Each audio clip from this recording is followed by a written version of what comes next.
Convido o irmão a cantar essa canção com a gente, porque ele vive.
Paz, irmãos, muito bom estar com vocês aqui em mais uma quarta-feira. Nessa quarta-feira de estudos, clamamos para que o Senhor fale aos nossos corações. Vamos orar? Ó Pai Santo, nós estamos aqui diante do Senhor pedindo pela Tua presença, pelo Teu Santo Espírito, clamando, Senhor Deus, para que o Senhor venha e fale aos nossos corações nessa noite, ó Pai, que o Teu Santo Espírito, Senhor Deus, tenha liberdade e que possamos entender o que o Senhor tem para as nossas vidas. Que a Tua palavra seja o nosso guia, nosso sustento e o nosso conforto. Em nome de Jesus. Amém. Vamos abrir nossas Bíblias no Salmo de número 115. Salmo de número 115. Diz assim: Não a nós, Senhor, não a nós, mas ao Teu nome dá glória, por amor da Tua misericórdia e da Tua fidelidade. Porque diriam as nações, onde está o Deus deles? No céu está o nosso Deus, e tudo faz como lhe agrada. Prata e ouro são os ídolos deles, obra das mãos de homens. Tem boca e não falam, tem olhos e não veem, tem ouvidos e não ouvem, tem nariz e não cheiram, suas mãos não apalpam, seus pés não andam, som nenhum lhes sai da garganta. Tornem-se semelhantes a eles os que fazem e os que confiam neles. Israel confia no Senhor, Ele é o seu amparo e o seu escudo. A casa de Arão confia no Senhor, Ele é o seu amparo e o seu escudo. Confiam no Senhor os que temem o Senhor, Ele é o seu amparo e o seu escudo. De nós se tem lembrado o Senhor, Ele nos abençoará a casa de Israel, abençoará a casa de Arão. Ele abençoa os que temem o Senhor, tanto pequenos como grandes. O Senhor vos aumente bênçãos e mais bênçãos sobre vós e sobre os vossos filhos. Sede benditos do Senhor o que fez os céus e a terra.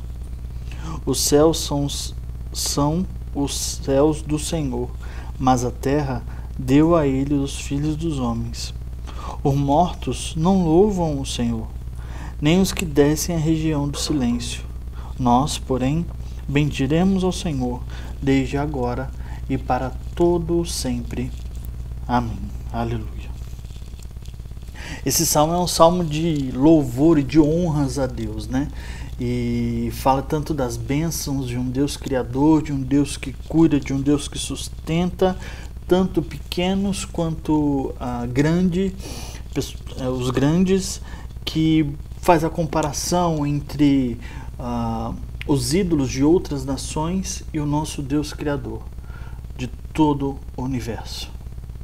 Esse Deus criador se importa comigo e com você. Ele mandou seu filho para que essa distância que havia entre nós e ele fosse retomada, fosse totalmente anulada por causa da obra e da pessoa de Jesus Cristo. Nós temos o perdão de nossos pecados. E nós vamos orar agora a esse Deus grandioso, a esse Deus que merece toda a honra e toda a glória. Nós vamos confessar os nossos pecados e nós vamos louvar a esse Deus tão maravilhoso. Feche os seus olhos. Ó Pai Santo, Tu és grandioso, ó Pai, Tu és Deus digno de toda a honra e de toda a glória. E estamos aqui, Senhor Deus, diante do Senhor, pedindo perdão pelos nossos pecados primeiramente, perdão pelos nossos erros, pelas nossas ofensas, perdão, Senhor Deus, pelas vezes que nós negligenciamos a Tua palavra, que agimos mais de acordo com os nossos interesses do que de acordo com a Tua vontade. Ó Pai Santo, nós louvamos porque nós cremos num Deus que tem ouvidos, que ouve as nossas orações, que atende o nosso louvor, que atende o nosso clamor. Por isso estamos diante do Senhor, ó Pai, pedindo esse perdão e louvando o Senhor, porque temos as nossas orações atendidas por causa da obra de Jesus Cristo. O Senhor ouve as nossas orações pelo sangue do Seu Filho precioso. E é através dele, Senhor Deus, que nós oramos e pedimos e louvamos a Ti. Em nome do Seu Filho Jesus. Amém. Nós vamos continuar o nosso estudo, né? E a ideia do nosso estudo é fazer com que o sola escritura, né? Somente as escrituras, seja o padrão, a ordem para evangelização no mundo. A escritura, a palavra, é esse nosso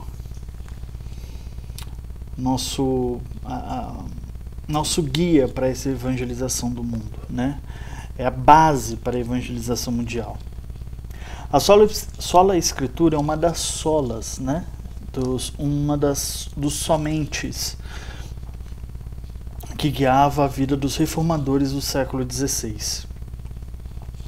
Enquanto naquela época, no século XVI, havia um peso muito forte pela tradição da igreja, a tradição que a igreja tinha era que permeava, que gerava doutrina, que gerava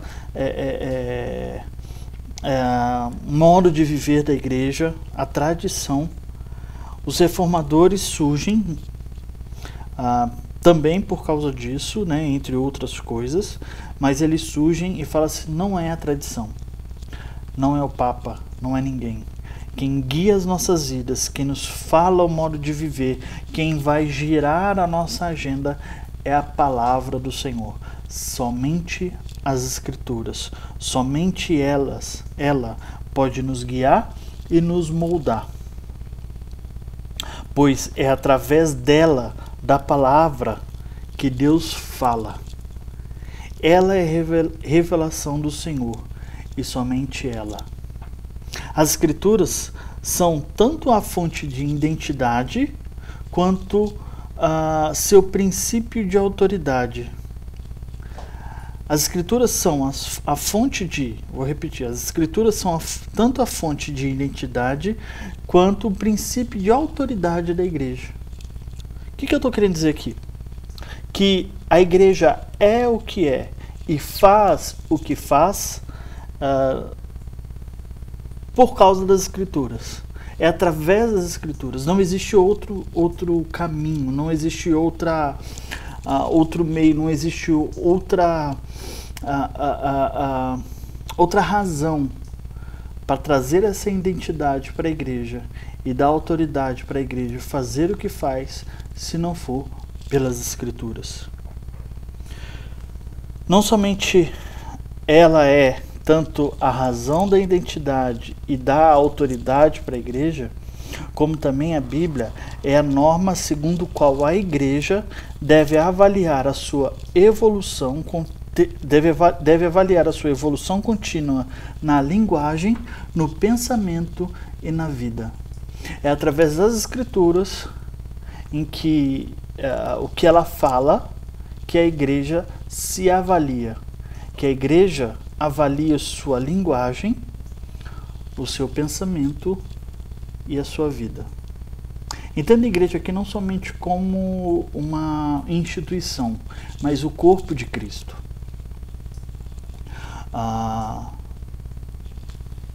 Para que isso possa fazer sentido em nossas vidas, para que nós possamos entender e ter a identidade do Senhor, a autoridade do Senhor, e fazer com que a Escritura seja o nosso meio de avaliar a igreja, a gente precisa fazer com que a Escritura faça sentido na minha vida. Eu preciso entender o que a palavra diz. A palavra proferida por Deus está dizendo. Eu preciso entender a Bíblia. Eu preciso ler a Bíblia. Eu preciso estudar a Bíblia. Eu preciso saber o que ela tem para a minha vida, correto? E para isso, para a gente entender a Bíblia como uma história, como a história contada, a história do mundo contada por Deus, o seu grande autor, semana passada a gente viu para dividir a Bíblia em 6 atos, como se fosse uma peça de teatro. Esse ramo de estudo chama teodrama. Teo, Deus, drama, drama. Então, o drama de Deus, teodrama, o teatro de Deus. E ele divide em 6 atos. Vou relembrar esses atos. O primeiro ato é que Deus estabelece seu reino, a criação. Segundo ato, a rebelião do reino, queda. Terceiro ato, o rei escolhe Israel, redenção iniciada. Quarto ato, a vinda do rei, redenção realizada. Quinto ato, propagando a notícia do rei, a missão da igreja. Sexto ato, a volta do rei, redenção concluída. Como foi mencionado anteriormente, semana passada nós estamos no quinto ato, propagando a notícia do rei. Para isso precisamos conhecer e nos situar como essa história e como esse autor se apresenta, como ela é desde o início. Eu preciso proclamar essa notícia, eu preciso proclamar o evangelho, essa notícia, essa propaganda do rei que venceu. Mas para isso eu preciso ter o esboço geral do que está acontecendo, correto? Muitos estudiosos vão separar esse estudo também como pensamento de criação, queda e redenção. Eu preciso entender isso. Deus criou, houve uma queda e houve uma redenção. Isso é interessante porque a gente começa falando sobre a evangelização mundial, a evangelização do mundo, a evangelização que cabe do meu vizinho, mas que vai também até lá a Índia, ao Iraque, ao Irã e tantos lugares deste mundo, até a tribo do mais fundo da Indonésia. começando de Gênesis. Eu preciso saber sobre Gênesis, conhecer Gênesis. Porque se é a história do mundo, eu preciso começar do início. E o interessante é que quando você lê Gênesis, quando você começa o início de Gênesis, Gênesis nos apresenta quem é Deus. Primeira coisa, Gênesis nos apresenta quem é Deus. Só que essa apresentação de quem é Deus é uma apresentação diante do que Deus está fazendo. O Gênesis começa falando: no princípio de todas as coisas não havia nada, e Deus, o Espírito dele, pairava sobre o caos, sobre o vazio. O interessante é que Deus, ele não usa as suas mãos, vamos dizer assim, para fazer algo. Quando a gente entende que nós vamos fazer algo, nós sempre entendemos que nós vamos colocar a mão na massa, né? Mas a apresentação desse Deus tão maravilhoso não é, e pelo que ele faz, não é pelo como com as suas mãos que ele está fazendo, mas Deus começa a fazer através da sua palavra. A palavra de Deus é proferida no vazio, e através dessa fala de Deus, as coisas começam a existir. Estão tendo uma noção de quem é Deus? Nosso Deus, ele faz as coisas através da sua palavra.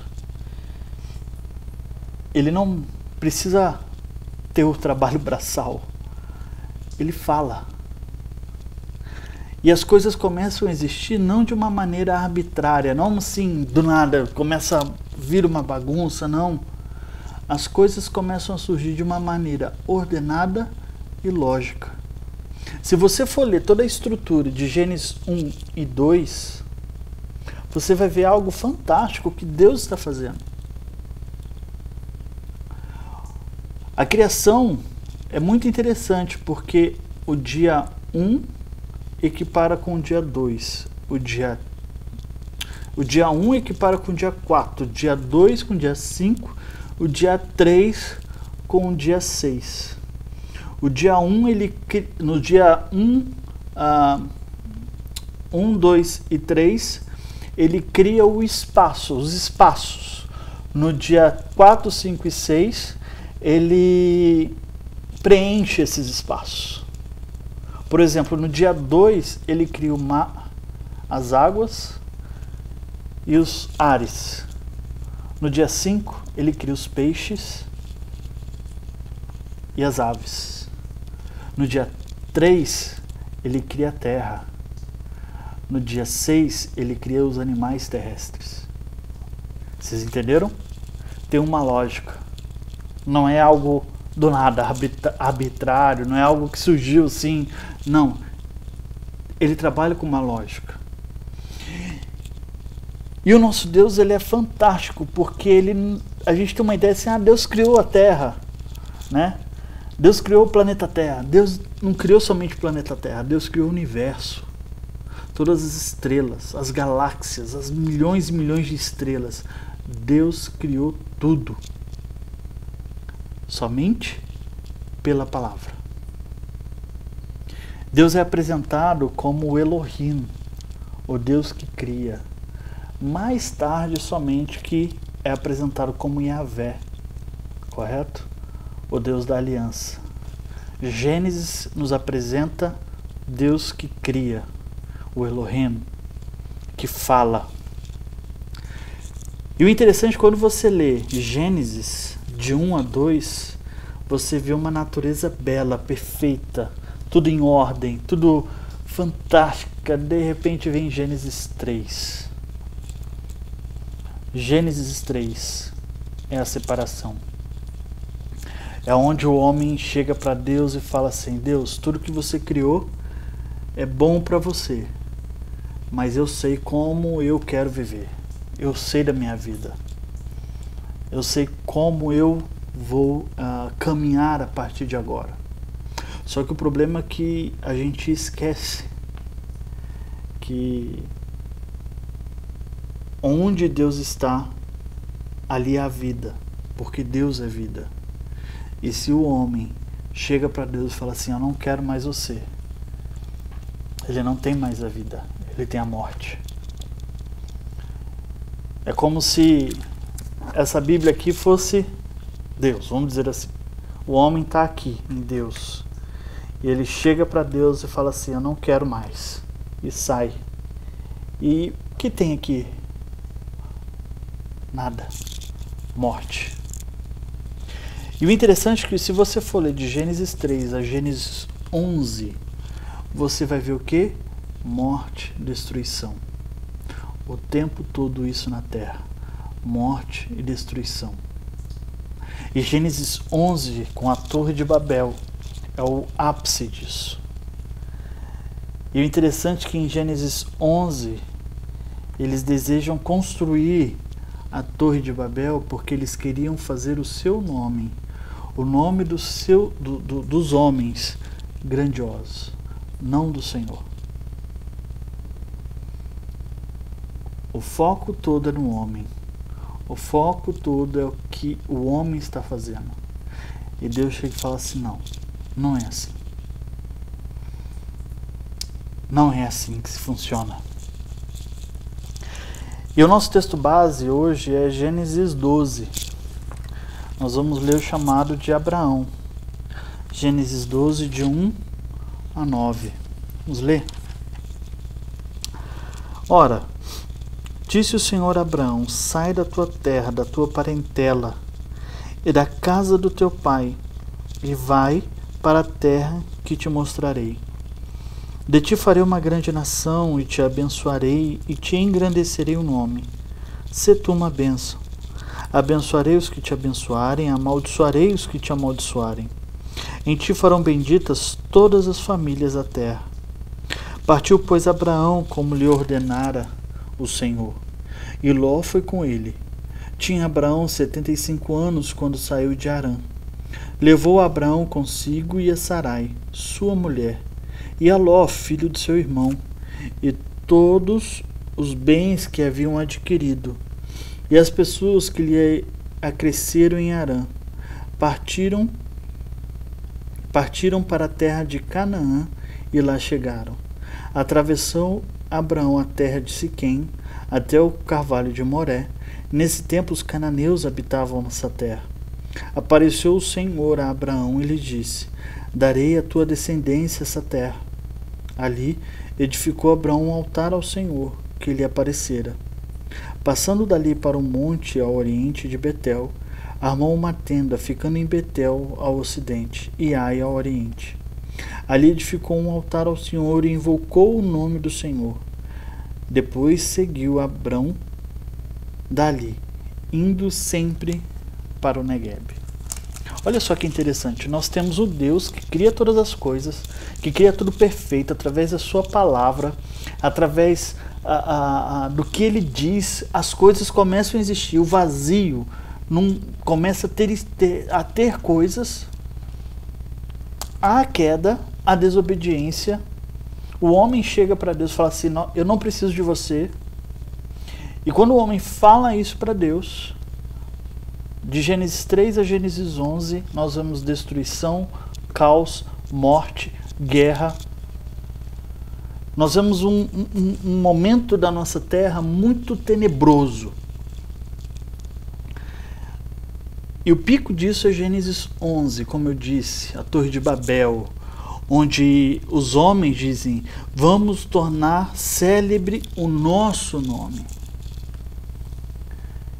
E Deus destrói isso, Deus dispersa isso, dividindo as línguas. Mas o interessante é que o propósito de Deus continua. Gênesis 3,15, Deus faz uma promessa. Deus promete para a mulher que o filho da mulher pisaria a serpente. Nós estamos chegando na Páscoa, domingo agora. E E a promessa do Senhor, Deus não se esquece dessa promessa. Em Gênesis 12, Deus aparece a Abraão. O interessante nesse texto aqui, que você não tem nenhuma ação antes, você não sabe por que apareceu Abraão, como é que foi isso. Eles tinham um convívio antes, né? De repente o Senhor aparece a Abraão. Deus aparece a ele. Deus escolhe Abraão a partir dele. Ele era de Ur. Se você pesquisar no mapa, você vai ver aonde era Ur. Ur era na região da Mesopotâmia, da Babilônia.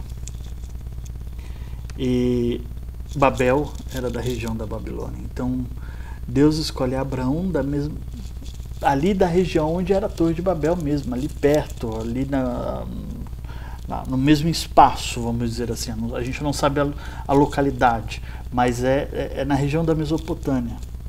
E Deus escolhe Abraão dali. Ele está ali, Deus aparece a ele. E o interessante é que Deus chega para ele e fala: sai da tua terra, sai daí, sai deste lugar. E são duas ordens que Deus dá a Abraão. A primeira é esse daí: sai da tua terra, sai desse lugar, sai daqui, sai da tua parentela, sai da casa do teu pai e eu vou te mostrar um lugar para você ir. Vou te mostrar esse lugar. Mas sai. E o interessante é que quando ele diz que vai fazer ele uma grande nação, vai abençoar, vai engrandecer, ele vai engrandecer o nome de Abraão, não mais como a Torre de Babel, onde os homens fariam seus nomes célebres, mas Deus que agiria com Abraão, ele vai fazer isso diante da obediência de Abraão, de sair. Sai. Para que a bênção chegasse a Abraão, ele precisava obedecer. E a primeira obediência, a primeira ordem de Deus é: sai. Sai daí. Sai da tua terra, sai da tua parentela, sai que eu vou te abençoar. Sai que eu vou engrandecer o seu nome. Mas sai com um propósito: ser bênção. Essa é a segunda ordenança. Seja bênção para as nações. Se tu uma bênção. Aqueles que você abençoar, eu vou abençoar. Aqueles que te abençoarem, eu vou abençoar. Mas aqueles que te amaldiçoarem, eu vou amaldiçoar. Seja tu uma bênção. Seja bênção para as nações. Porque a partir de você, todas as famílias da terra serão benditas. Isso é muito interessante, porque a eleição de Deus aqui para Abraão não é um elitismo, não é um privilégio nobre, mas a eleição aqui é serviço, é para agir, é para trabalhar, é para ser bênção, é para abençoar aqueles que necessitam. Vocês estão me entendendo? Que se não for Deus agindo no coração, se não for Deus trabalhando no coração de Abraão, se não for Deus aparecendo para Abraão muito antes, Deus que apareceu para Abraão. Não foi Abraão que invocou, não foi Abraão que chegou e falou: depois de Babel aqui eu vou invocar o nome do Senhor, não. Foi Deus que resolve aparecer para Abraão. Foi Deus que convida Abraão para participar das bênçãos que ele tem feito. É Deus agindo. É Deus trabalhando. Deus convida Abraão para fazer parte dessa bênção, de ser bênção para as nações. O mobilizador fiel é Deus. Porque se não for Deus, não é mais ninguém. Se não for Deus, Abraão estaria na casa do seu pai até hoje, se Deus não aparecesse. É Deus que move, é Deus que move corações, é Deus. Por quê? Porque o plano principal é dele. É ele que está agindo. É ele que tem o plano de voltar tudo ao início, de como era. É Deus. É Deus que está movendo o coração. É Deus que fala para Abraão que, olha, através de você, todas as nações serão benditas. Eu vou dar a sua descendência a essa terra. É Deus que está agindo. Porque é Ele que é o controlador da história, é Ele que governa a história, é Ele que cuida da história. Não sou eu. E o interessante é que isso vai contra a tudo o que a gente planeja, porque a coisa mais difícil que nós temos em nossas vidas é sair. Nós não queremos sair, nós queremos ficar. Por mais que hoje a gente queira sair, porque às vezes está em casa, em quarentena, mas nós queremos ficar. Porque nós queremos controlar. Nós não gostamos do inesperado. Esse negócio de sair para um lugar onde Deus vai mostrar, e eu nem sei o que vai acontecer. Esse negócio que Deus vai me chamar para ir na casa do meu vizinho, para falar de Jesus, eu não sei nem se eu vou ser recebido. Esse negócio de eu ir para um outro país, pregar o evangelho, eu não sei nem como é que vai ser lá. Vocês estão percebendo? A gente gosta de controle. A gente não gosta de que saia das nossas mãos. Quando eu era mais novo, as pessoas, os meus amigos me chamavam, falavam assim, vamos pro shopping, vamos para tal lugar, vamos para tal lugar. Eu sempre perguntava assim, quem tanto vai? Quem vai também? Por quê? Porque eu queria controlar. Eu queria saber o ambiente onde eu vou estar. E aqui Deus chega para Abraão e fala, sai. Quem controla a sua vida sou eu. Quem cuida da sua vida sou eu. Se fosse hoje, eu que chegasse para mim e falasse assim, Igor, sai da tua terra, sai da sua casa. Eu falei, legal, Deus, eu vou sair, mas deixa eu te perguntar uma coisa, eu tenho 3 filhos pequenos. Quanto de pacote de fralda que eu compro? Deus, eu vou sair, mas e leite? Minhas filhas tomam leite. Como é que eu vou nesse caminho que eu vou percorrer, eu vou ter lugar para fazer mamadeira? Deus, outra coisa, Deus. E gasolina pro carro? Vai ter lugar ali para pôr gasolina? Vocês estão me entendendo? Deus está chegando para Abraão e fala, sai. Sai, porque eu quero te mostrar algo muito maior. Eu quero que você faça parte de algo muito maior. Eu quero que você faça parte de algo espetacular que eu estou escrevendo. A história do mundo, baseada na promessa de redenção. Saia. Saia com uma finalidade. Seja bênção para as pessoas. Deus nos chama para ser bênção. Deus nos chama para ser abençoadores. E Ele não diz quais pessoas. Ele diz, seja bênção para as pessoas. Ele não está falando se é para a pessoa que você gosta ou que você não gosta. Seja bênção. Isso é interessante porque o nosso exemplo não é Abraão, tá? Abraão errou muito. Se você for ler a história de Abraão, você vê um homem que duvida, um homem que balanceia. Mas o nosso exemplo é Jesus Cristo. E Filipenses vai nos mostrar Jesus saindo da presença do Senhor, dos anjos, dos mais altos céus, deixando toda a sua glória para vir à terra, andar descalço, passar fome, ser cuspido, ser ultrajado, ser morto. Sai. Ele não se importou. Ele disse: o meu alimento é fazer a vontade do meu Pai. Sai. O interessante é que isso tinha uma finalidade: ser bênção para as nações. E através de Jesus, o descendente fiel, o rei, as nações encontram o seu consolo, o seu suporte, a sua força. Através de Cristo, nós temos paz com Deus. Através de Cristo, nós temos total conexão com Deus.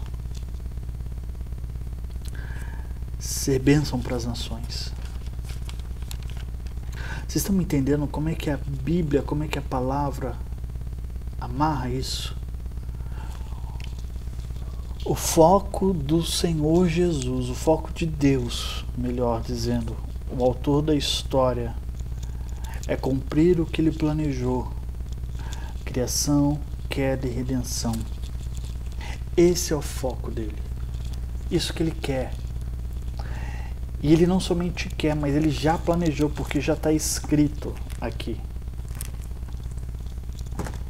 E é através dele. Através dele.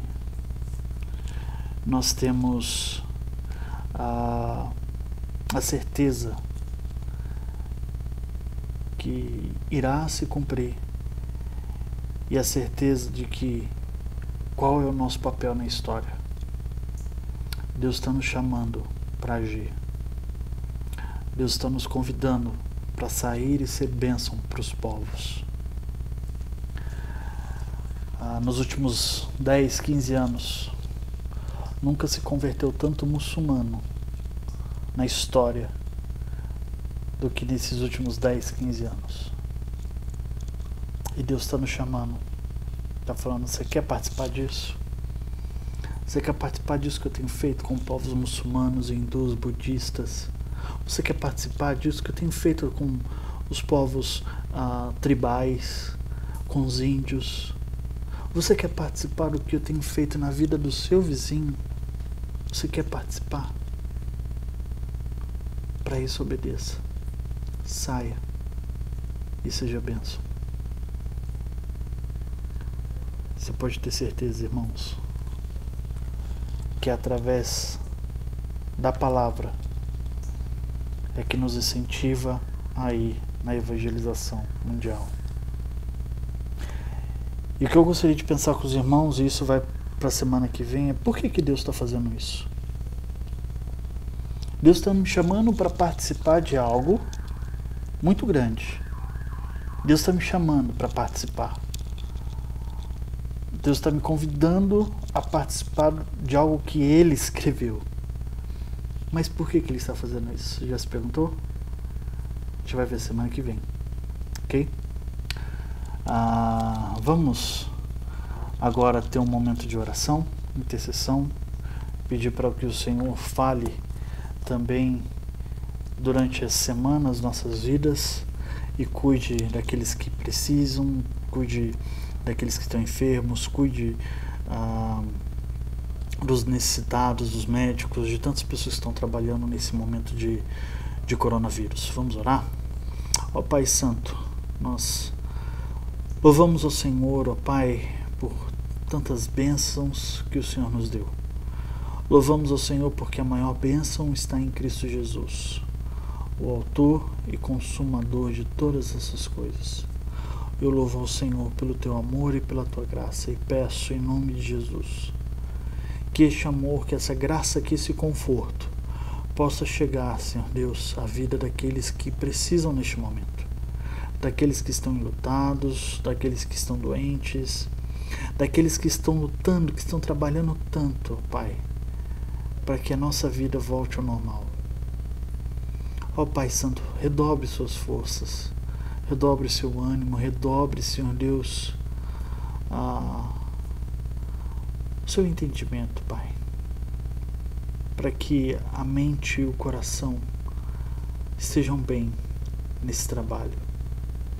Ó Pai Santo, eu oro pela nossa igreja do satélite, por cada pessoa, que nós possamos ser bênção, Senhor Deus, para essas nações, que nós possamos ser bênção para a nossa cidade, para os nossos vizinhos em São José.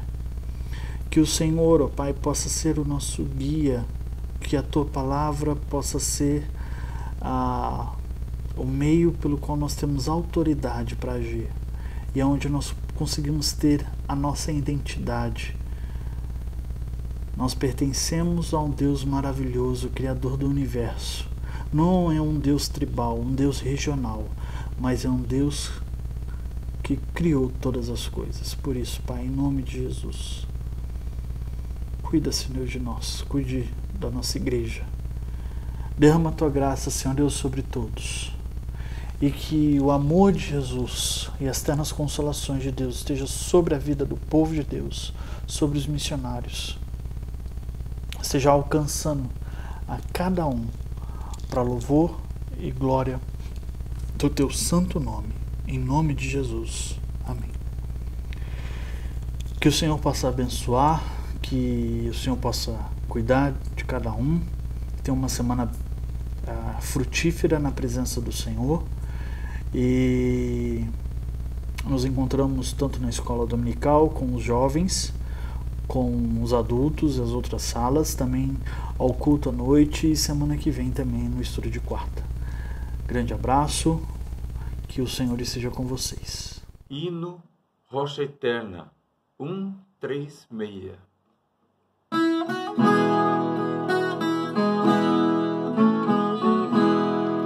Rocha eterna, meu Jesus, quero em Ti me refugiar. O Teu sangue lá na cruz, derramado em meu lugar, traz as bênçãos do perdão, gozo, paz e salvação.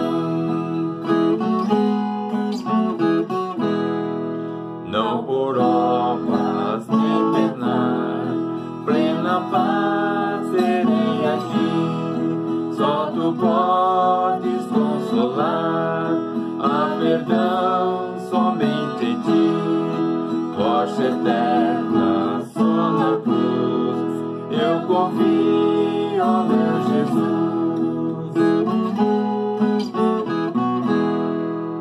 Quando derradeiro olhar a este mundo há de volver, e no trono eu te encontrar, Teu chamado a responder.